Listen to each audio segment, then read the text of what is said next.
ማንቸስተር ዩናይትድ በዚህ ክረምት አንድ ስህተት ብቻ ቢሰራ የተበላሸ የውድድር ዓመት ሊጠብቀው ይችላል።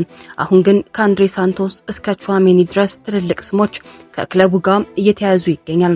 ከነዚህ ውስጥ ማንቸስተር ዩናይትድን ወደ ዋንጫ ፉክክር የሚመልሰው ማን ይሆን? እስከ መጨረሻ ቆዩ። የተጫዋቾቹን አሃዛዊ መረጃና የዝውውሩን እድል እንመረምራለን።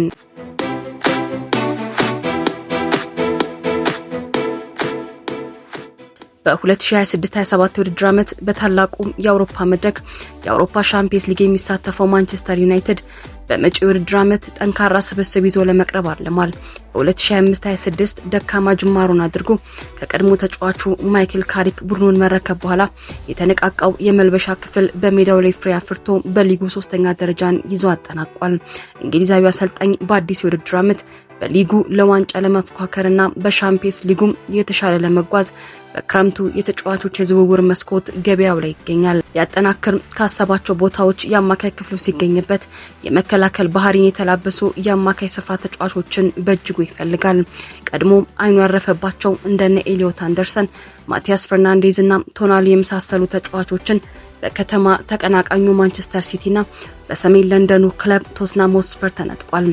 ከዛው ከፕሪሚየር ሊጉ ማማተሩን የመረጠው ዩናይትድ ህይወት በምዕራብ ለንደን ያልደላውን ብራዚላዊውን አንድሬ ሳንቶስ ላይ አይኑን ጥሏል። በቼልሲ ቤት የነካሴዶ መኖርን ተከትሎ የመጀመሪያ ተመራጭ መሆን የተሳነው ሳንቶስ ክለቡን መልቀቅ ይፈልጋል።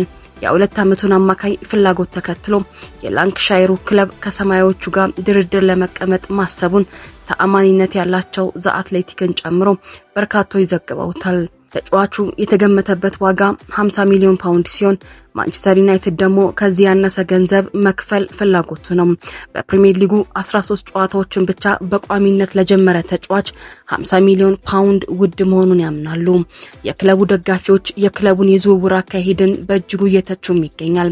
ዩናይትድ ወደ ዋንጫ ፉክክር መመለስን ካለመና ስኬትን ካሰበ ለተሻሉ ተጫዋቾች ድርድር መቀመጥ እንዳለበት ድምጻቸውን ያሰማሉ። በሌላ ጽንፍ ደግሞ የቼልሲ ደጋፊዎች ሳንቶስ ለገበያ ከቀረበ በዚህ የአማካይ ተጫዋቾች ዋጋ በናረበት ከ50 ሚሊዮን ፓውንድ በላይ ሊያገኝበት ይገባል ባይ ናቸው።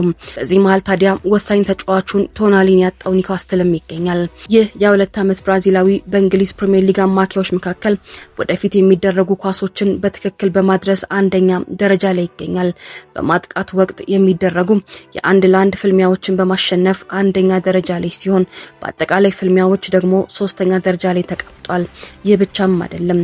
የፍጹም ቅጣት ምት ክልል የሚላኩ ኳሶችን በትክክል በማድረስና ተጫዋቾችን በማታለልም አንደኛ ደረጃ ላይ ይገኛል። የመከላከል ፍልሚያዎችን በማሸነፍም የተመዘገበ ቁጥሮቹ 4ኛ ደረጃ ላይ ያስቀምጡታል። አስሜሮን የሸኘውና በማኑኤል ኡጋርቴ ከባድ የጉልበት ጉዳት ተጨማሪ አማካይ ያለመው ዩናይትድ በ35 ሚሊዮን ፓውንድ ከስምምነት ከደረሰበት የአታላንታው ኤደርሰን ውጪ ዩናይትድ እጩ አድርጎ ከያዛቸው ውስጥ ከአንድሬ ሳንቶስ ውጪ የቡርንማውዙ አሌክስ ስኮት አንዱ ሲሆን የተጫዋች ኳሱን ከኋላ ተቀብሎ ወደፊት ይዞ በመገስገስና በረጅም ኳሶቹ ጥሩ ስኬት አለው። በመከላከሉ ረገድም ዲሲፕሊን ሲሆን የጎል እድሎችንም ይፈጥራል። በተለይ በሴት ፒስ ወይም ከቆሙ ኳሶች የሚነሱ ደግሞ አደገኞች ናቸው። ሌላኛው የሚፈልጉት ተጫዋች ኦርሊዮን ቹዋሜኒ ነው።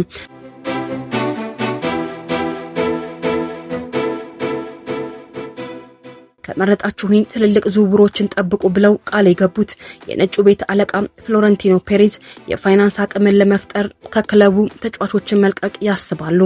አንዱ የፈረንሳዊ ተጫዋች ነው ተብሎም ይጠበቃል። ሪያል ማድሪድ እስከ 82 ሚሊዮን ዩሮ የሚጠጋ ገንዘብ ዋጋ ለጥፎበታል። ዩናይትድ ገንዘቡን ቢከፍል እንኳን የተጫዋቹ ሳምንታዊ ደሞዝ ከፍተኛ መሆን ለማንቸስተር ዩናይትድ ፈተና ነው።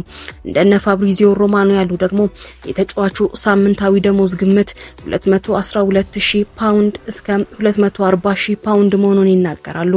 ከሳምንታዊ ደሞዙ ባለፈ ግን ሎስ ብላንኮቹን ዳግም የተረከቡ ጆዜ ሞሪኒዮ አማካዩን ማቆየት መፈለጋቸው ለዩናይትድ አዳጋች የሚያደርገው ሌላኛው ምክንያት ነው። እነዚህ ሁሉም ካልተሳኩም ሌላ ምርጫዎች አሏቸው። አንዱ ዩናይትድን መቀላቀል የሚፈልገው የብራይተኑ ባሌባ ነው።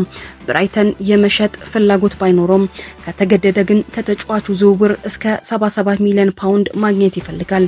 ከ2 ዓመቱ ባሌባ ውጪ በ2026 የዓለም ዋንጫ ከሞሮኮ ብሔራዊ ቡድን ጋር በአማካይ ክፍሉ ያሸበረቀው አዩብ ቦአዲ ነው።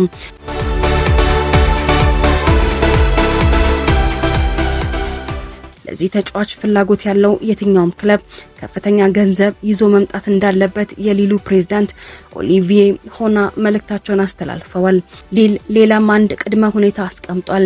ይህም ተጫዋቹ ላይ ከለጠፍንበት ዋጋ ቅናሽ የሚፈልግ ክለብ አዩብ ቡአዲን ካስፈረመ በኋላ ለአንድ ዓመት በውሰት ሊሰጠን ይገባል ይላሉ።